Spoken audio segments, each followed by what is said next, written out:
прочете. Декларация на студентите, окупирали ректората на Софийския университет Свети Климент Охридски. 25 октомври 2013 година.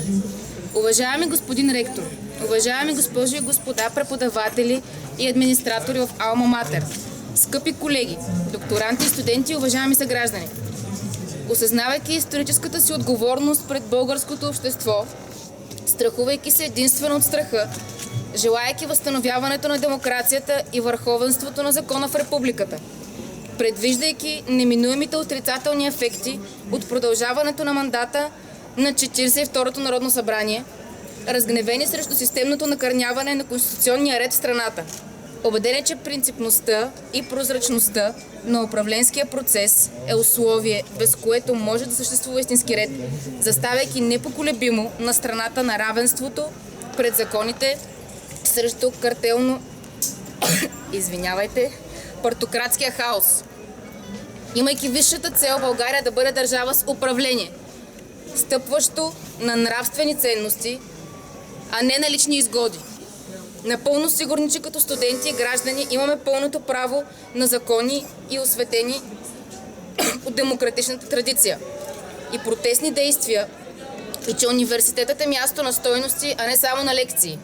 Приемайки с радост заявената подкрепа на водещи университетски преподаватели и на възмутените граждани, протестиращи вече над 4 месеца срещу управлението, изпаднал в морален колапс, и вярвайки в справедливата воля за промяна на българското гражданско общество, ние, студентите на Софийския университет, въвеждаме режим на безсрочна и ефективна окупация.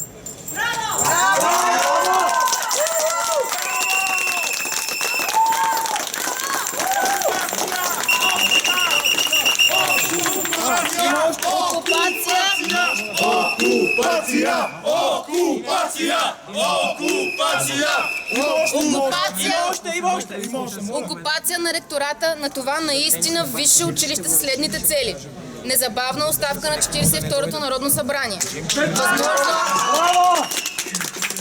възможно най-бързо насрочване на нови парламентарни избори, нетърпимост на общественото тяло към ширещото се престъпно беззаконие в най-високите етажи на държавното управление, превръщането на България в цивилизована правова държава и утвърждаването на справедливостта и знанието като високи обществени ценности. Окупацията на ректората на нашия университет ще протече при следните условия: установяване на окупационен студентски контрол върху сградата на ректората, възпрепятстване на редовните учебни и повечето административни дейности в ректората, самостоятелно осигуряване на реда в ректората при стриктно спазване на университетската автономия и без външна намеса.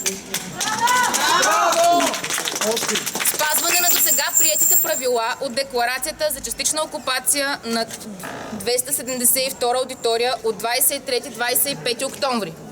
Опазване на имуществото на университета и уважение към ректората и университетското ръководство. Установяване на наш строг пропускателен режим на входовете и изходите на ректората и допускане при възможност на силно ограничен брой администратори по препоръка на университетското ръководство за онзи минимален брой дейности, без който университетът би претърпял значителни загуби от финансов или научен характер.